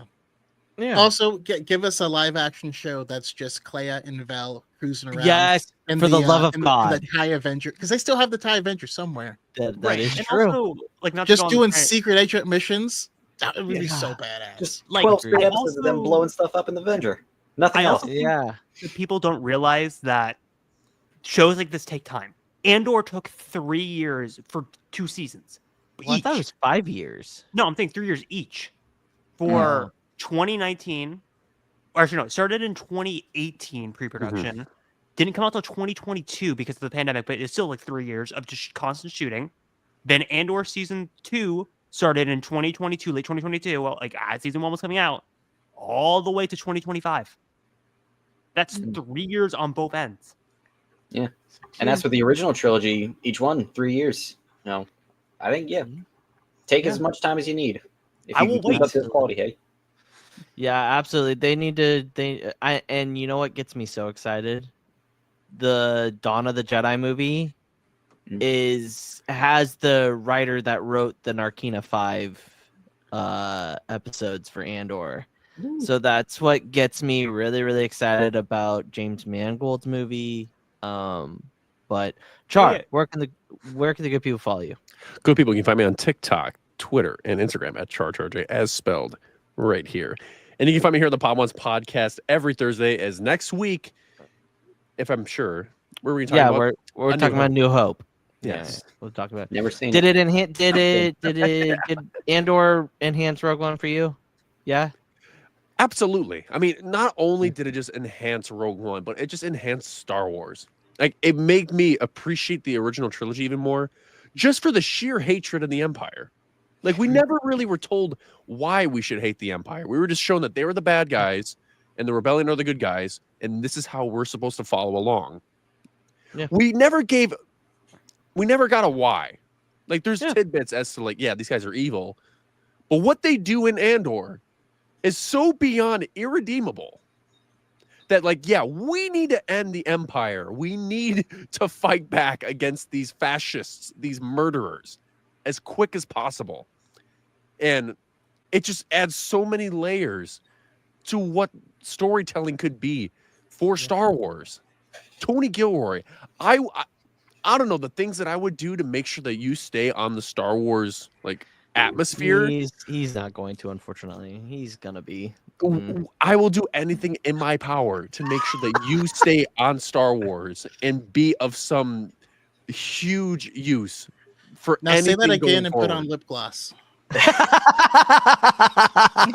or alternate take. We are altering your I contract. don't have any. I Tony. have scissors. Pray we don't alter it further.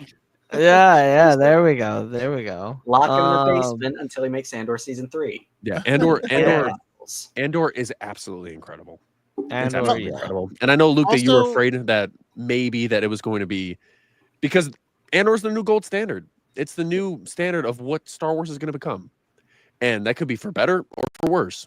All we know now is that the studio heads and the people that are in charge of making these shows and movies need to show the same care and appreciation that Tony Gilroy did for Andor. Another thing that Tony Gilroy did, and it's a hot take, he showed us that Star Wars doesn't have to be made by fans of Star Wars. Yes. Agreed. And Yes. it's more important That's to not a hot have take at all. a great storyteller. And I think sometimes, I mean, the reason Leslie Headland had someone on her staff who hadn't seen it was to make sure everything was actually earned by the material. But I mean, I just think if you have a really good storyteller who has a vision, let them do it. Let them cook. Dave Filoni won't let anything happen to his favorite characters, and I think it's becoming a problem. Yes. Yeah, and I think Tony Gilroy has talked about that. Like he said, like there was people on his production. Obviously, there were Star Wars fans. They were obsessed with Star Wars, as any Star Wars production you would work on. Of course, there are people like that. But there was a lot of people that he had to win over that would never work on Star Wars. They're like that. They were like, I'm never going to do that. And the fact that Tony Gilroy won them over by being like, no, trust me, this is something special. You need to come work on this. It just enhances your point. Like we just need to keep going forward with that notion. Yeah. Hereth, speaking of which, where can the good people follow you?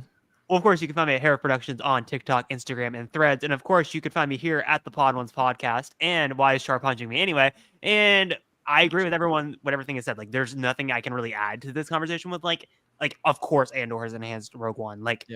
Just the same way that Clone Wars enhanced the prequels. Just in the way that Kenobi enhanced A New Hope. Like, you could list so many different things off over the years of how different projects enhance. Because Star Wars has always been recontextualized since 1977.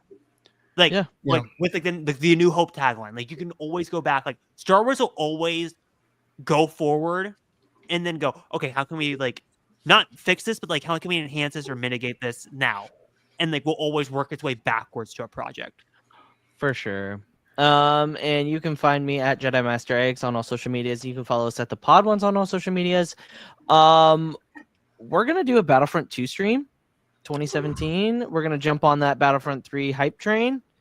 And we're gonna play that Saturday night. Don't really know what time, but we will figure out a time. I just want to thank Choco and Alex for coming on. Really, really appreciate it. Hope you had a good time, and hopefully y'all will come back. This is a ton of fun. Thank you so much for having me. Absolutely. And that's going to be it for this one. We will see you next week for A New Hope. See you guys. Bye-bye. How dare you do that? It's my thing.